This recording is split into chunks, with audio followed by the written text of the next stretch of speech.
How to insert or embed YouTube video in Canva. Let's get started. Launch your Canva. Make sure you have already logged into your account. You'll land to this kind of interface. Now over here you can find different options. Go ahead and option that is suitable for you. For instance, I will be selecting presentation.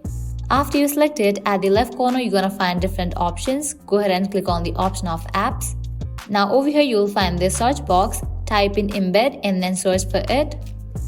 Now go ahead and click on this option of Embed. Now go ahead and paste the URL of the YouTube video that you want to embed. So I'm gonna select this one video. After you copy the link of the video, head towards your Canva and then paste it over here. After you paste it, click on this option, Add to Design. And now you can see that video has been added to the Canva.